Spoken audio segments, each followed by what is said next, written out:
Welcome to Hugh What Wear, the show where curiosity leads the way. I'm Hugh Views, and I've always been intrigued by people, their stories, their thoughts, and the little things that make them who they are. Some questions may stay surface level, while others might dig a little deeper. Let's see where we go with today's guest. Adamtastic is a creative with a gift for making people feel seen, both through his art and in real life. His work is warm and welcoming, and when I met him in 2022, he was exactly the same. He handed me a bag with his fluffy goodness art and stickers, and I was sold immediately. Whether he's making something heartfelt or just being himself, Adam brings real connection to everything he does. Hi. Oh, that high went up, and I was waiting sorry. for the high. That's amazing. That was so. I don't often hear like things like that, let alone being said like at me. So that's like, incredibly flattering, and I appreciate it. And thank you for having me as a guest. Thank you for saying yes. Yeah, well, it was a no-brainer. Like when I said, you set it up that we got to meet 102 years ago, and Right? and it was wonderful. It was a great meeting. I met you and your husband, Bananakin, and you Yep. guys were both fantastic humans. And yeah, no, and this was obviously a no-brainer, like I said, because you're a fun, bubbly, awesome Oh. human, and I like talking to people like that. So Well, thank you. let's do it. Let's Yeah. do this thing. All right. So obviously, I like colors. It's kind of in my name. What draws you to certain colors? Oh, good question. I've always I'm indecisive in that I like so many colors. I have a lot of respect for the people who stick with a single palette and run with it, and as a result, it works really well because it's so easy to identify their work. And I've tried doing it, and I'm in the process of like I've picked a palette that I've been working in for the last, I don't know, about 3 months, and I've enjoyed, kind of like working within the limitations there. I've also there was like 2 years ago, I spent a year. At the January 1st, I picked a palette. I looked at all of my artwork over the last like 10 years, and I put it into a big like Photoshop document, and I blurred it wow. all out. And then I looked at what are the predominant colors that I use to try to find my palette. And so like that, and I made a palette from that, and it was a great exercise. Lasted a little over a year, but I've sort of like had that need to branch out even after that. So I think I'm drawn to like bright, vibrant, fun colors, but colors that can like also share an emotion and are surprising. Like I also like using colors in a surprising way that is, you know, it. I have a kid and it bugs me when you see just all boy stuff is blue and girl stuff is Yes. pink and boys can't have pink and so like I have a purple phone case and I was Yes. one because purple's one of the best colors, and two because early on I was like I want like my kid to know that like that's not weird, this is cool, this is like That's colors are just amazing. colors. So like I wanted him to just see that. Now that said, I tend to wear black shirts all the time. It makes no sense. I like the predictability of it. I like the I mean, I have other shirts in my wardrobe, but at one point I bought like a dozen black, like shirts to just say like, this is, I don't have to think about it. This is what I'm going to wear. But it doesn't match my art or my Which is personality. okay. Yeah. It makes it easier to do. And now that you've said that, I've never actually noticed it, but I can totally picture like now that I'm seeing it and I'm like, yeah, that's right. You do wear black a lot. I And there's do. nothing wrong with that. It lets you put some more time into the colors and your art. Yeah. So I that's very smart. I was on a trip to Disney last year, and there was a hoodie that I picked up, and it was like a Mike Wazowski hoodie, but it looked like something that I would have made. And that said, it was like it's the loudest thing that I own. It is hot pinks and blues. It Oh, looks like a '90s styrofoam cup. Like it's yes. crazy looking stuff, and I rock that, and I love it. And so I'm like, all right, maybe introducing color into the wardrobe, I had to just like jump in head first, you know, and really go You're all like, in. So yeah, right? You're like, I would make this and I'm going to wear this. yes. That's so cool though that it's like a Mike Wazowski Yeah. sweater. Oh, I love it. But colors are just like, I don't know. There's so much expression, and I really do like a limited palette when you like set up like constraints so that you can say like, all right, what can I do with this? Like this Mm. palette I'm in right now, I've been working in for a few months, and I have just like a handful of rules, but like there's each piece I make, I choose a different color to be the predominant one, and I'm like, all right, well, what happens if I just like really fill it with this one or this yellow or this blue or whatever, so that they're different but all related. So They're so I don't know. good. They always pull so much emotion. Like it's like I don't even have to read the title of what they are. Sometimes I'm like, oh, I'm feeling this all of a sudden. Like they're so good. Like Yeah, the thank you. intangibles, all of it. Like I stay impressed by the amount of colors that you use and like how it all feels like a family. Hmm. I just really enjoy your art. It's Oh, really good. I thank you. Of I always course. worry that people are not gonna see, for the lack of a better word, me in the piece. I Like I think you look stand at, out. obviously like friends like Brian Brinkman, and you're like, well, from a mile away, I know whose piece that is. I know those colors. I know the look and feel, and even when he diverts a bit from it, it's he's done a very great job at Yep. having colors as a brand, and I do think that that is for better or worse. Like I didn't fully go down that road, and I think that is a helpful road to go down as an artist, especially if you're trying to like gain more traction. But I haven't really, I more power to people who can do it. I get hung up, and I'm like, I don't know, and I'm like, oh, I know I'm not supposed to use that color, but I want to use that one. So No, now, I don't think you're you know, someone not supposed to. I think your work does say you. Like I well, see your cool, piece just like Brian's, just like I mean, obviously I can see a banana can and know it's his, but like right? I you guys all have not even a style. Like it's just like, yeah, it just says, oh yeah, this is an Adam piece. And like, that's not a bad thing at all. Like even when they're standalone pieces, yeah, I enjoy them. Thank you. Of course. Um, what? Sorry, I was like I this. was giving you room for a segue. I don't know. There's I'm no not great at segue. segues either. I There, mean, no, there's no segue. It's I literally like gonna to, be. yeah. My favorite thing to do is acknowledge a segue that didn't Hmm. work. Yeah, and then I'm That's a like, great this is segue. terrible. This is not a segue at all. So on that note, Yeah. what's it like sharing a first and last name with another famous Adam? Oh, yeah, that guy. I mean, it's interesting. Do you have to do a It's lot of been, explaining when you like do reservations, or is it just like I'm not um, that one? no, I don't. I don't have to explain every now and then. It's never been to my detriment. Hmm. I'll say that. Like I'll say the name, and like sometimes I feel a little like weird about it. I'll say like like I went to a restaurant the other day with my wife, and I was like, oh, it's under Adam. Right? And they're like, yeah. I'm like Levine, because I'm like I I I recognize now, like growing up with the name, it didn't seem that unique or overly remarkable. Yeah, yeah. But I would imagine, like I put myself in someone else's shoes, and I was like, if I had to walk in every day and be like, no, it's under DiCaprio, Leonardo, it's Leo, like I'd feel weird about that. Yeah, But like I'm going by my middle name now.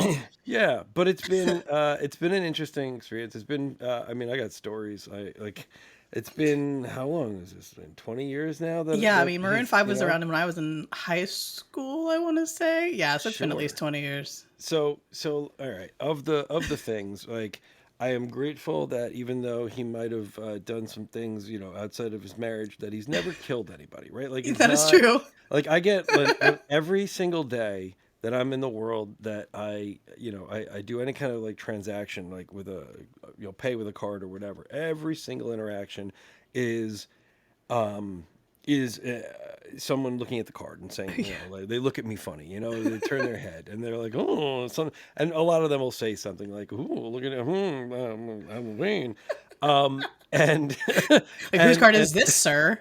Right, and I'm like, yeah, yep, but at least I'm not like, it's not like, oh, the guy who eats faces, like, is that's not, like, it's not, that's not me. So there, the association could be worse. He was, sexiest man alive at one point. That Very was like true. fine for me. I got I got stories, man. I get two things. I I feel like get I brought up a sore subject. I'm sorry. no, no, no, not at all. It's just it's a weird subject, right? Because it's something Yeah. that I never, I don't know, right? I never thought about something like this ever happening, let alone like what it's like to have it happen to you. Because, so I have, a website for my art and have had for years, and it's not adamlevine.com. Like that, I don't have that website, and that's fine. So I'm out there as Adamtastic, and I I always know when he's more like popular on TV, like the voice is coming back, because I get an uptick in emails for him. And it Oh. boggles my mind because the people who send me emails do so through my website. Like it comes through my website, and which means you had to get past like photos of me somewhere. Like you had to know that I'm not trying to pretend I'm him. There's nothing that should indicate that I'm him. If anything, it should go the opposite way. And so when I get these emails, let me tell you something.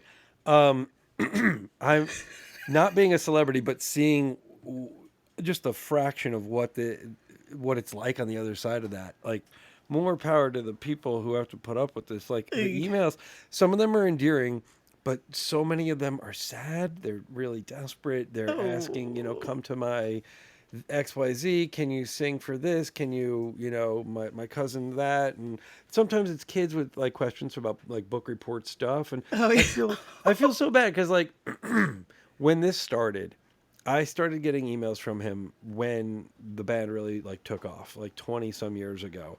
And the first email I got was like a girl who was just saying, is this you? Are you the singer? It was That's early in the so career that you could have weird.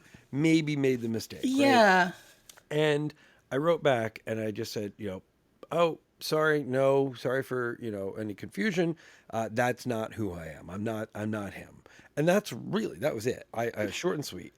And what proceeded was the most like insane thing.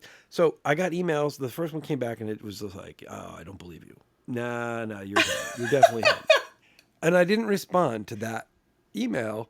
And within a few days, I had like 3, 4 emails that came in that were increasingly aggressive, that were increasingly like, why are you denying me? Why are you not, owning up to this? I know who you are. I used to like you. And it got hot quick. Oh And my this gosh. all came from just me saying, sorry, that's not who it was. And I wasn't going to fight this person. I wasn't going to even respond to this person. And I watched what happened when they had their one-sided conversation, with the person that they Yeah. thought they knew. So I was like, well, I guess I can't respond to these people. Like I really like it put the brakes on it for me. And so I've had people send me their demos, their music. They sing songs, like they've written songs. They think he would be good at singing. I've had organizations reach out to me that, like, from their PR department who should know better, Yeah. that have asked me, to help do like charity fundraising stuff. Like all of this stuff is really wild, and I don't know. So yeah, I had VH1 reach out to me. Um, What? but that one turned out to be legit. This is years and years ago. They were doing. I'm glad I read the email. It was interesting enough. They were doing a show or a segment on people who had famous names, and they knew I wasn't him. And they invited myself and like a handful of other people to come down to the city to the studio, and we taped a segment talking about stories related to it. So I was there with another quote unquote Janet Jackson, another quote unquote Ralph Nader. It was Oh my it was a motley gosh. crew, a different Anne Hathaway. Like it was such a motley crew, but it's been an interesting ride. How I'll long say ago that. was that? I didn't no idea that was even a thing. It's 2011, 2012, something like that. Wow. I went looking recently on the internet because it used to be on their website, and they have scrubbed it. And Scrubbed from the internet. VH1 has become like who knows what now, and Yeah. so it is definitely not whatever it was. Yeah. So I'm fine with that. But Wow. I was not expecting that answer at all. I thought you were going to be yeah, like, yeah, it doesn't bother. It does. It's nothing. You're I like, mean, it no. really doesn't Mm-mm. bother me. Yeah, but that's a It's lot just of stuff fascinating to, though. yeah, it's a lot of stuff to be put on to you when you're not singing songs about Jane or anything like Yeah, that. I mean, You're like, I tell no. people I leave the singing to him. Like Yeah, right. You're I like, can no, do other stuff, but I'm the artistic one, not the singer. Thank you very much. Also, did you not notice the photo on my website? it's But wild. thank you. Yeah, I got no problem with him. I because Facebook was coming out at the same time as when the band got popular. Oh It really yeah. was around the same time. So whenever that was, early Facebook, I was I was invited to a group of Adam Levines, um, and so to this day.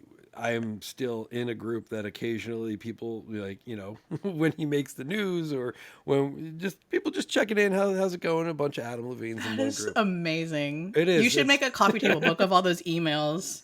oh my gosh. You should find them. That I was not expecting you to have gotten emails and stuff because I figured people would be smarter than to. But Mm-mm. that's right, people are not.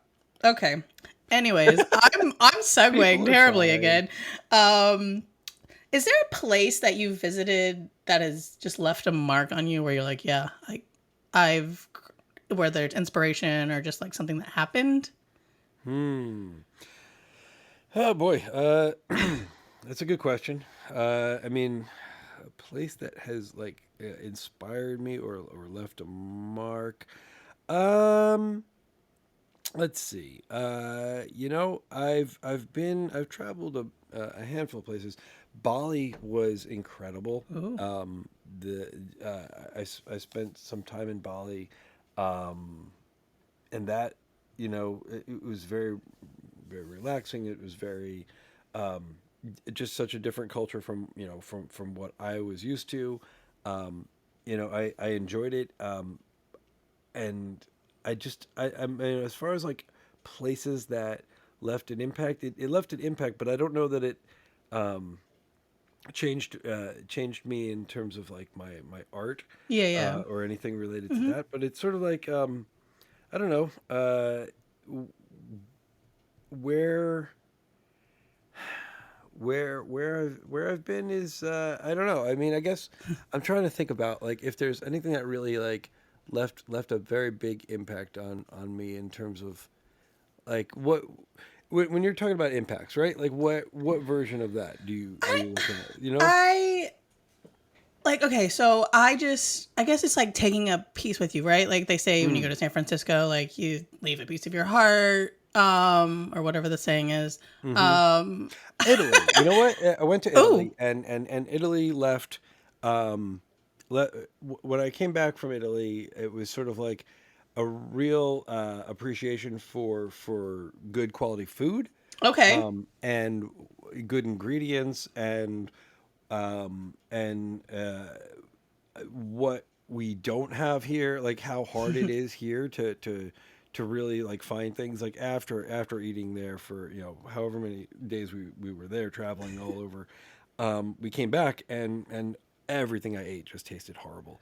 Everything was processed. Everything I tasted like chemicals. I was like, Mm. nothing is living up to anything anymore. We found a local Italian restaurant that was like the first place that we ate food from. We were like, oh, okay, you guys know what you're doing. We're fortunate that we lived not too far from an Italian bakery, but in general, it sort of like opened my eyes to just the garbage that we are given and Yeah. offered easily here versus what they have over there. Plus, just the rich history of the environment and the land. Like, you know, as um, as a country, right? Like, there's just so much, way more history there. Yeah. Everything is a 800-year-old castle. Everything is just steeped in rich history, and it's really fascinating. And we don't we're like, oh, that building there is from 1927. You're like, Yeah. I mean, Look at this skyscraper. I guess that's neat. Yeah, yeah. No, It, that's cool. That sounds like an impact though. Like it the was. fact that it's changing like the way you think about food just in general is Sure, huge. food, and just local history around me. Yeah. Um, I just enjoyed. I went to when I went to Hawaii. That opened my eyes to just sort of I don't know, just how big and vast the world is, and how beautiful it is, and how like whenever I see homes going up, or they're knocking down like a piece of forest here where I live, and they're put up another strip mall. It hurts my soul, because I'm like, I sure I'm gonna probably wind up going there at one point, because it's gonna have some stupid thing that I need to get, but it doesn't need to be there, right? And it hurts my heart when I see these things go up and the trees come down, and then I go to a place like, like Hawaii, and I'm like, oh, it's okay. It's all gonna be okay. This world is huge, and eventually, um, we won't be here. Like the Earth Yeah. will get rid of us, and like there's way more of everything else than us, and yeah, we'll the Earth will be fine Yeah, no, it's true though. Like without we have us. that, yeah, but yeah, right. Like, and we have that problem issue where it's like every time we turn around, we're like, there's trees gone. So I definitely Yeah. understand that down here. Where was I? Oh yeah, when did you start creating? Was there like a time in your life, or is it just something you've always done? Honestly, it was sort of like always a thing I did. I was doing this, I was creating stuff as a kid. I I took some figure drawing classes, which I'm terrible at. I took as a real little kid, like learning some still life stuff. Ultimately, I pursued it like down a track of animation. I wanted to be an animator, and I loved animation, special effects, visual effects, all that stuff. And so I don't know. I pursued that for a long time, and that's where I picked up all the things that I know along the way. But no, it really I don't. I used to watch a lot of cartoons, and I used to watch a lot of like Sesame Street and Henson things. Like those are the types of things that completely, enthrall me, and help inform and shape who I am. So Yep, I guess I can see that. yeah, that and also like I've been to a good handful of museums. Growing up and seeing art in museums is amazing. And so yeah, I think all of those things, but I've always made art, or some kind of creative expression, and I just didn't pursue it as a career really until about 5 years ago. Okay. Um, but prior to that, it was sort of like making things, painting things, sewing things, selling things, like at flea markets, and and craft shows, and some gallery shows in the city. But it wasn't like it. I don't know. I think until the sort of like digital art revolution kind of took off, that it was like, oh, I can make things natively digital that I enjoy, and find an audience and find appreciation for it beyond just, oh, that's cool, or a like. Yeah, no, it's So so true. yeah, yeah. It's But very true. I've been doing this forever. Nice. And Yeah. you, when you were titled, I think I remember for the past creative director for a while, Yep. right? Hmm. What did your days look like? And I know production is like all over the place and days are different, but like, do you have a broad view of what those days Hmm. were like? Yeah, sure. I mean, I guess, so I was fortunate to work at a company early enough that I helped shape and build the department in the company. Nice. I came on as an animator, as a 3D animator, and then I did video production on my own for myself for fun, and the bosses saw that I was doing it, and they were like, "You can do that?" And I was like, "Yeah, I can do that." They're like, "Can you do that like for us?" And I was like, "Yeah, I can probably do that for us here." And then within I don't even know how short of a time, they were like, "Yeah, we just got this big account, and we want you to." Want you to run that for like this large automotive company? And I was like, sure, yeah, great, okay." Um, You're like, I can do and that. Yeah. yeah, so I was very fortunate that I could also then hand select and build a team around me. I'm a big proponent of like I can do a lot of stuff, but I'm not perfect at everything, and I recognize what I'm not good at.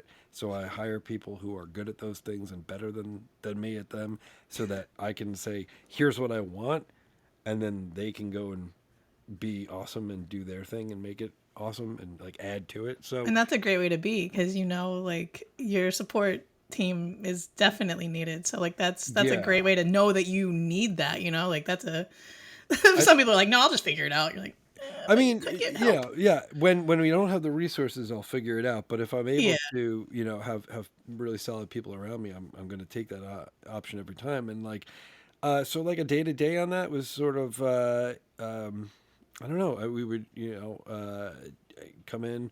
There's a lot. Ultimately, towards the end of the position, there was um, a lot more management side to Mm. it. Like early on, they asked me to manage, and I was like, I get that that's a higher position. I get that that's, more important. But I was like, I just want to be. I want my hands in the muck. I want to be creating. I want to like do the actual work.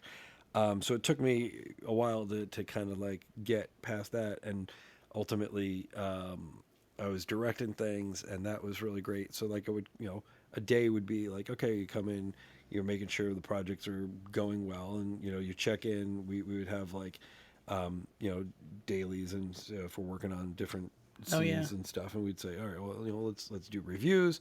Again, had a great team that we would get together, do like a short morning powwow of like, what do we got going on? Where do we need to assistance and whatnot? And then it was pitches. We would have clients ask for stuff, and we'd put pitch decks together, and I'd put together stuff, and sourcing vendors and trying to find the right people and the right fit, and seeing like schedules and like boring stuff that's sort of That's like a lot. You're like, can I just yeah. please be creative? Yeah.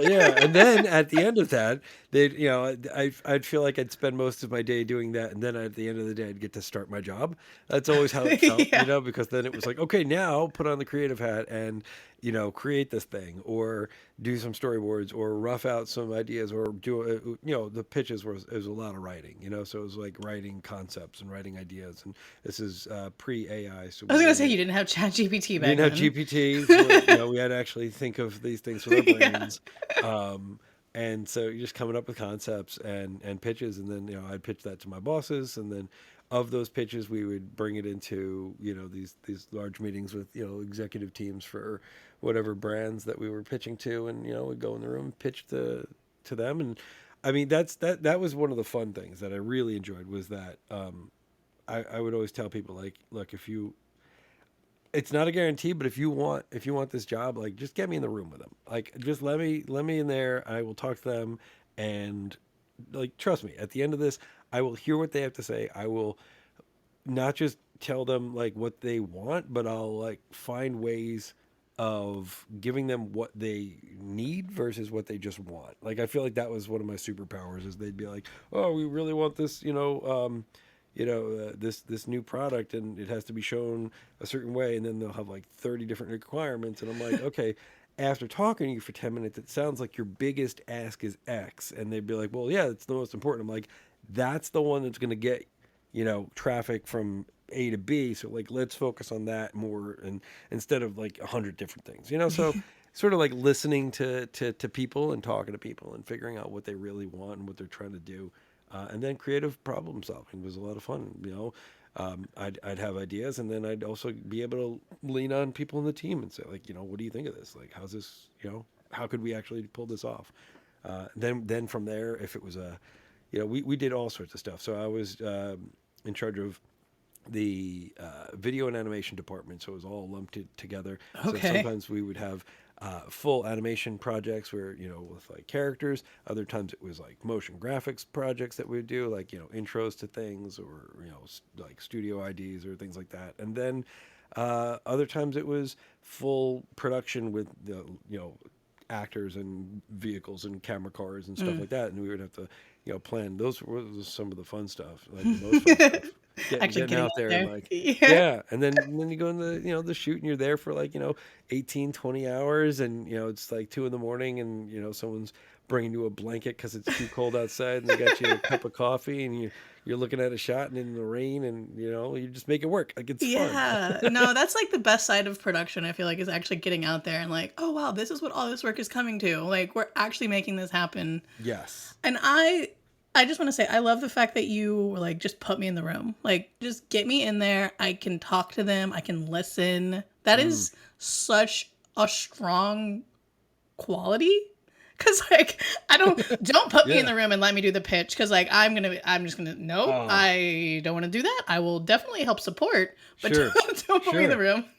I mean, it's everyone has their strong suits. Like, No, it's great. like, I'm not gonna be the guy to get up on stage and sing. Like, do not put me there. It's not where I'm comfortable in the least. Don't But make me send you an email. I've seen those emails. But put me in a room with, a bunch of, executives look trying to sell their product or do their thing and like get their message across, and I'm like, all right, I think I can. I mean, I think I can figure out what you need. Just like, let's go. Like, That's I don't know. amazing. It That's just didn't. great. It didn't intimidate. It was more of a fun challenge to sit there and listen, like, and then sometimes I'm like, in the back of my head, I'm like, I have no idea how we're gonna pull that off. But we're gonna figure it out, like, and I'll be like, and then we're gonna go and do this thing, and then, I was guilty of that, but I would also like know that I could, like, within reason, I knew I could figure something out with some coworkers. Mm-hmm. Whereas I definitely worked with some other people in my day who would like be above me and be like, and we're gonna do a whole thing, and I'm like, oh, that's cool that you just told them you're gonna do. How are we gonna do that? Okay, So you're cool. gonna overpromise and underdeliver. Yeah, Great, I go the great. other way for some Yeah. reason. For some reason, it tends to work out when you go the other way. Yeah. Who would have thought? I know. Wow. Yeah, people are fun. People are fun. Yeah. Speaking of fun, here's a Mm. segue. Mm. Why did you stop making plush? We don't talk about that. Okay, never mind. We're skipping that Oh, question. No, like, I just remember you all the mentioning it blood. before. Oh, was No, it? Oh, did you have just like so many stitching injuries that so you're like, I'm many done? injuries. No, it was you know what? I did it for a long time. How many years? 8 years, 10 years, 8 years. I did it for a long time. I made thousands of them by hand. I Why did I stop? Great question. I think um I got tired. I got a little burnt out, Okay. and then I started like um I don't know.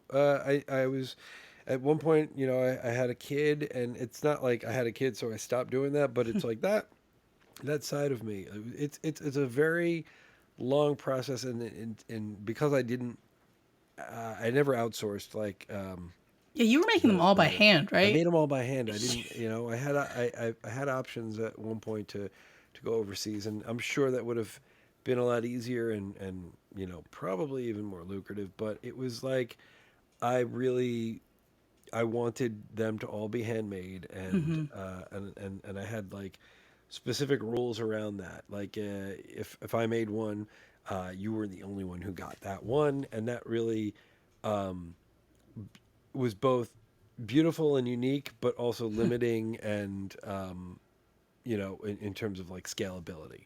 Yeah. I had a friend of mine. At one point, I just like I had orders, and I was making so many that I had a friend of mine write stories with me. So for any, obviously, no, very few people probably know about it, but I made these plush dolls and creatures, and um, I had, like, let's just say about like 6 different kinds that I would make. I called them each a different species, and I would hand sew them all. But I would make them a little, just like each one was like not perfect on purpose. But if you saw one of them, you might be like, okay, there's like 10 of them that look all about the same, but they all had different names and stories on their tags. And every single one of them was not repeated. Like, sure, I know like 5 Chris's in my life, so there were multiple names of the same name because that's insane otherwise. But everybody's got their own story. That's like a whole thing. And I was like, well, I made stuff that I would want if I was collecting these. And so each one was the stories were a little bit messed up and and silly. Like I always found the juxtaposition funny. Like you're looking at this like super cute little chick character, this Yeah. little chicken, and it's got like a dark past, about how it's accidentally, killed 3 of its roommates, but it's not its fault. Like it's, it has alibis So for all good. of them. Just horrible coincidences. And then that's like Chuck, and you're like hanging out with Chuck, and you're like, so I found that funny to do, and then I would go to these craft fairs and I would like put a basket of these things out, and they were all like super cute, and people would pick it up. And I'd say to the people who come by, I'd say, "Yep, yep, feel free to take a look. Each one, it's got its own name and story on the tag." And they would look, and then they put it down, pick up another one that looked the same, and they're like, "Oh wait, that one's different." They put it down. They pick up a third one. They're like, "Wait, that one's different." And when it clicks, and you could see not everybody. Someone would read one, put it down, and walk away. But the person who figured out what I was doing sat there and did what I would do, and that was go through every single one of these silly looking things until they found the one that made them laugh the most or they like connected with, and that was the one that they would adopt. And I was like, that's who I made this for, you know? You're like, I found my community. Yeah. And so You are my community. I did that for so long. I had a friend who was like, he's good at like understanding my voice and tone in terms of the comedy that I wanted, and Hmm. so I outsourced like to him, like here, go write 500 of them, I'll pay you, and so that I could also write 500 of them, and Yeah. but How long it did just each? it was a long time. Yeah, I was saying, like, how long did each one take you? I mean, I had patterns that I made for all of them, and so and I I mean, would that just still is like time, I Adam. mass produced them myself. But it's like, okay, now it's all the cutting, now it's all the sewing, now it's like I had the machine, now it's all, and I learned how to do a lot of this stuff like the hard way. But I mean, start to finish, one of them isn't that bad, right? Like when you have a template and you know what you're doing, one of them is like probably like 10 minutes, 20 minutes of. Yeah, but when you're making hundreds, Right, which is like, why it's better that I'm like I'll spend an hour and I'll cut out, yeah. 500 patterns, and then I'll spend another next hour and I'll get all the buttons on, and then because I hand sewed the buttons on, Wow.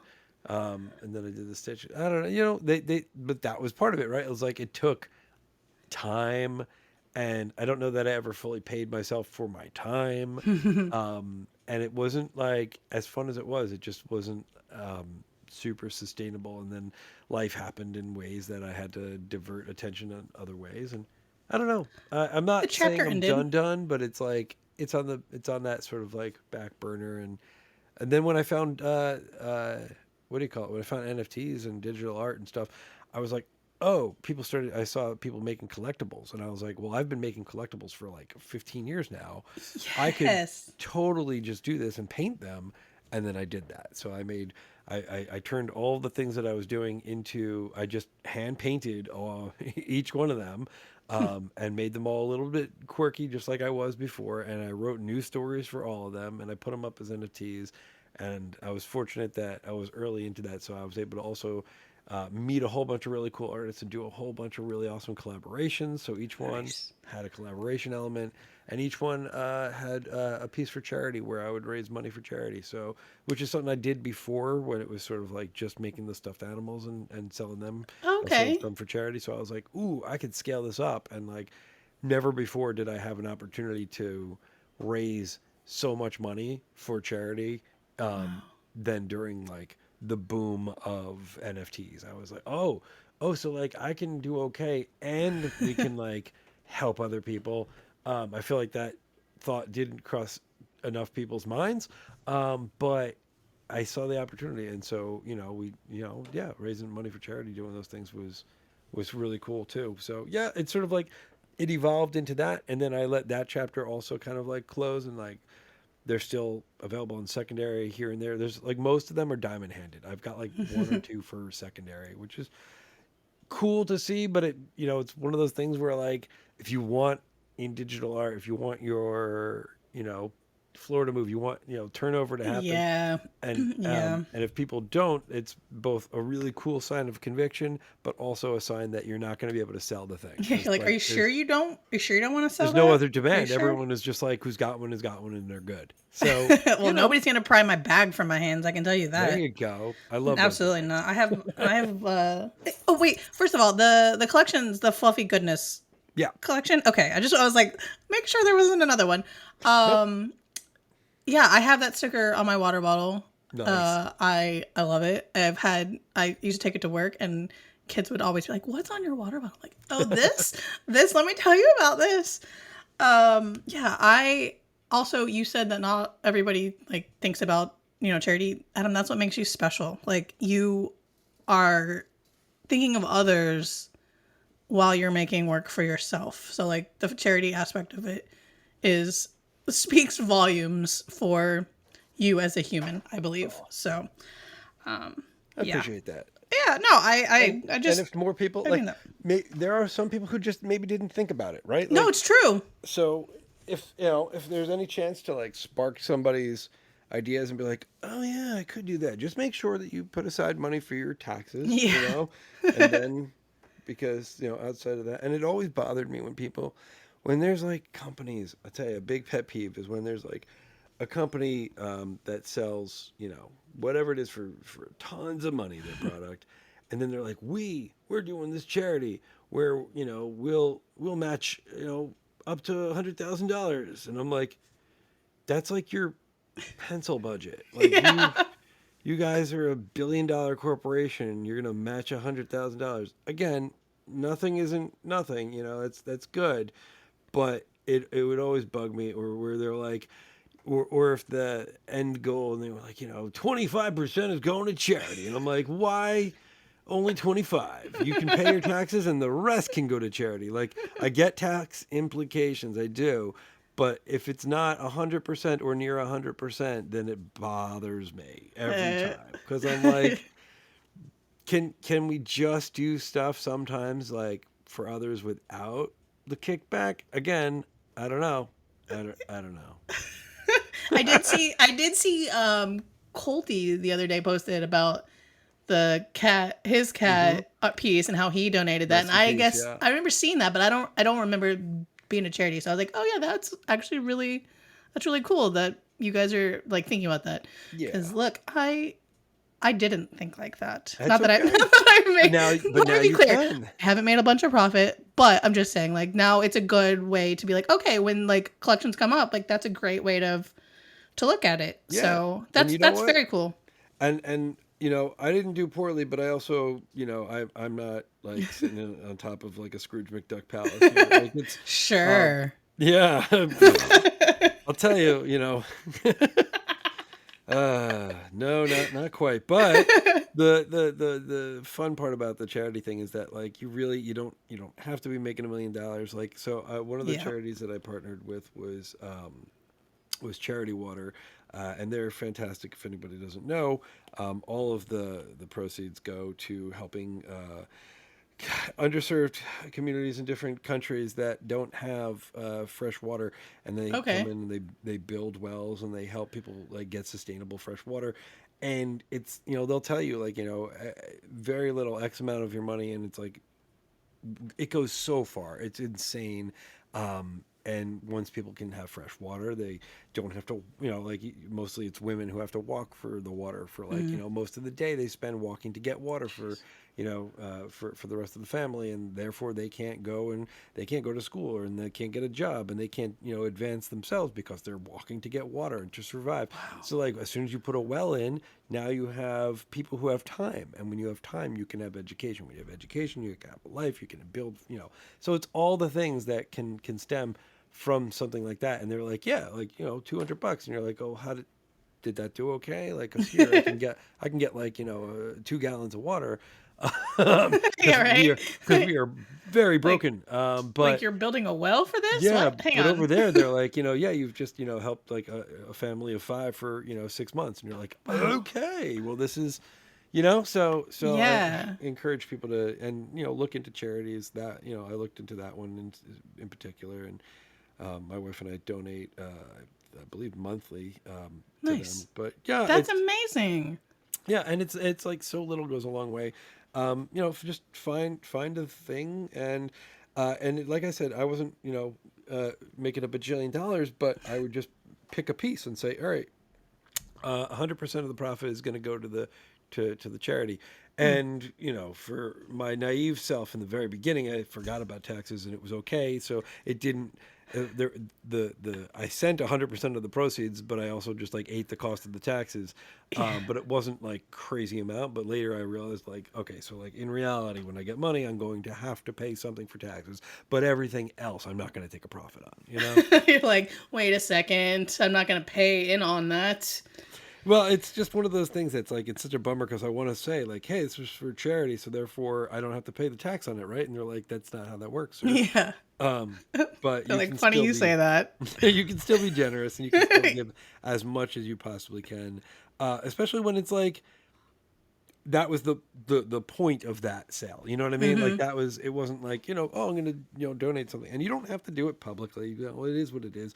But it is just like the more people who talk about these things, the better. So that Yeah, it raises awareness. Like, exactly. for sure. Yeah, I appreciate you like talking about it and being upfront about that kind of stuff. I mean, I know you're not doing it for the fanfare or anything like that. So I think it's very, I Yeah, think it's very, it's just nice. It's a nice thing to do. So, yeah, we need more empathy in this world. yeah, I know. I feel like this is. Oh, Adam, you're so kind. You're so kind. I Uh, know. I'm like, oh, two empaths in the same chat space. I can't handle it. No, just kidding. You kind of touched on some advice, I would say, just with the charity stuff. But my final question that I've been asking everybody is, mhm. how has a piece of life advice changed the way you potentially think, and what Mm. would you pass on to somebody? Life advice that changed the way that I think. It's a Um, thinker. Sorry. I do. I mean, I'm gonna have to think about that for a moment. Um,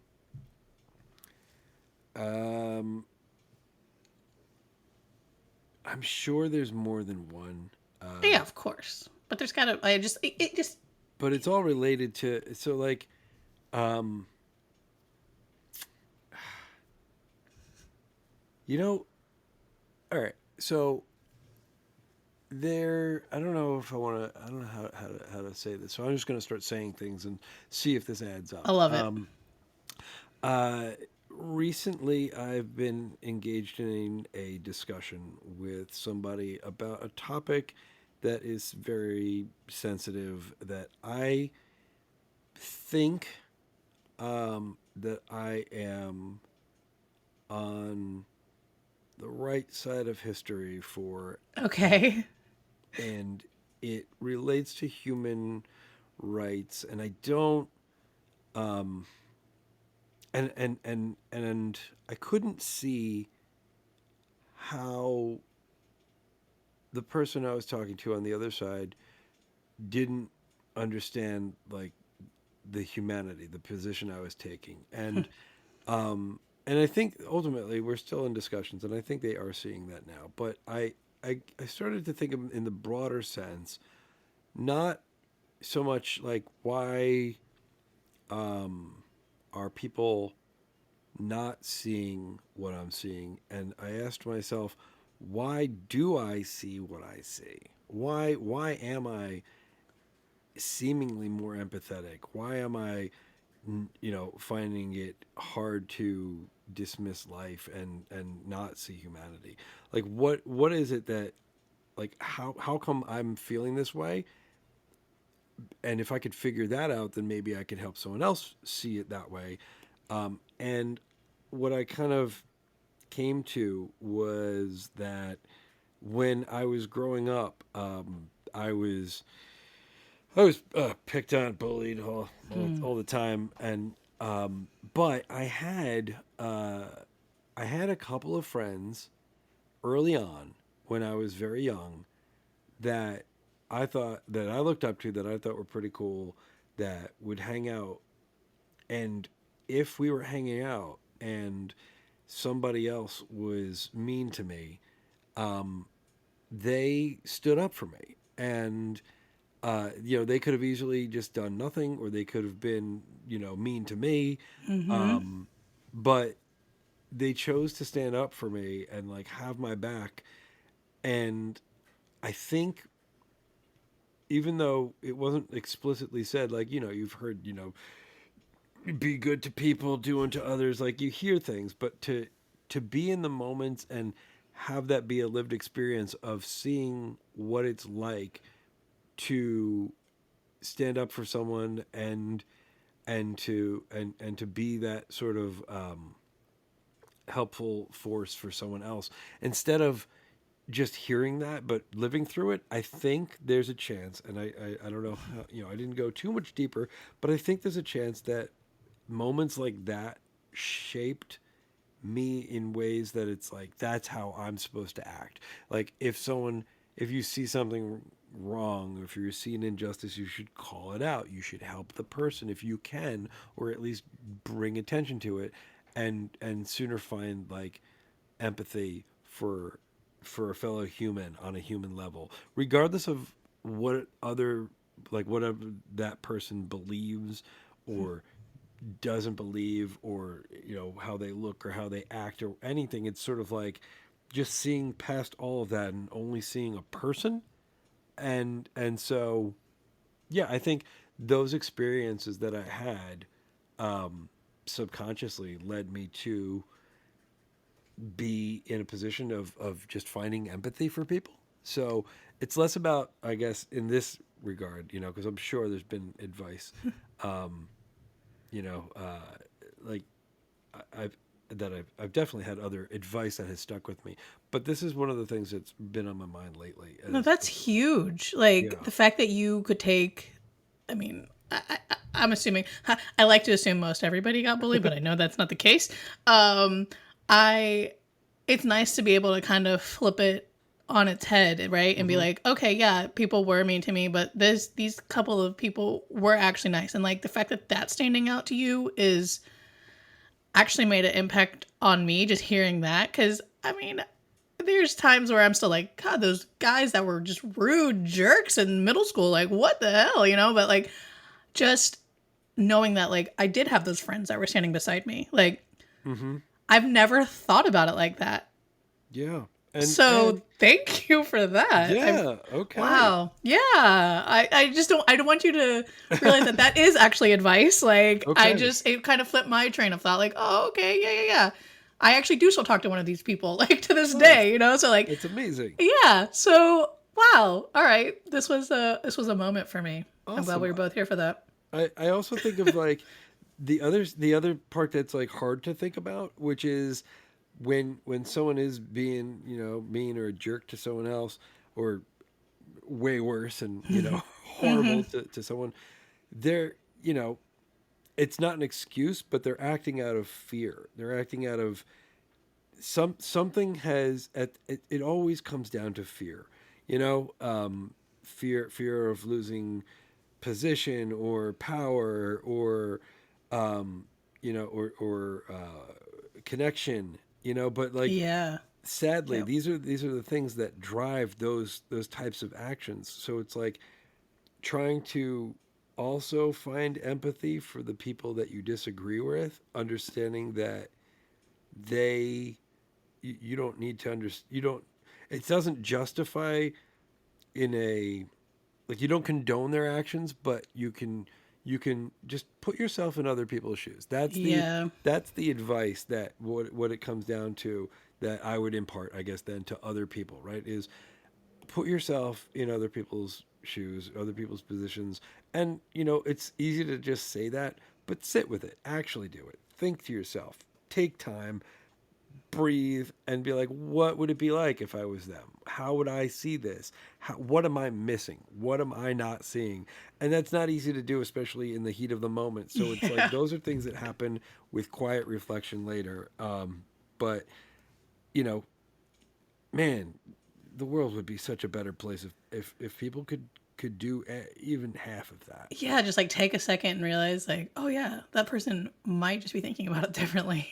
Yeah, or that person was probably, like hurt really bad and Yeah. they're afraid of being hurt. And so because of that, they're going to lash out and they don't want their fear of being hurt doesn't allow for other people to get close to them. And if someone's getting too close to them, well, what does that mean? Does that mean that they are a failure and they're letting their guard down, or that they can't trust that person because they've never been able to trust people? Like, what does it say about them? And how, just trying to think about other people's positions, because you don't know anyone else's lived experience. And yeah, and it's also okay to just not engage. There's people out there that, what, they're not ready to to talk. Like, you know what? And Your shoes are way too small. I am not even going to try to put them on. I'm we're walking fine, away from and this. I'm gonna not engage, and it's okay. Yeah.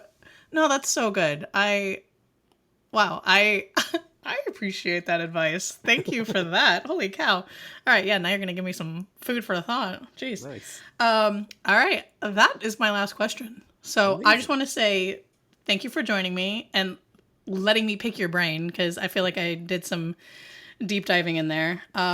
You've had quite the creative career, and I'm super excited to watch that evolve and just watch your life come to life on the timeline. So thank you again for talking to me. Thank for you almost so an much. hour. Oh yeah, it goes quick when you're having a good time. Okay? Yeah, it really was. I truly appreciate it. Well, I appreciate the invite. I wish you all the luck and success with this awesome project. I think it's great. I think we need more humanizing stories from people, and just keep it light and hang out and talk and chat. These are wonderful. I can't wait to hear the rest of them. Thank you. I like how you said keep it light. And we're like, let's talk about bullying. Yeah, let's talk about humanitarian issues, and let's just keep it light among friends. I think I'm just gonna leave it with, at least your name is not Jeffrey Dahmer. Yes. Not the guy who eats faces.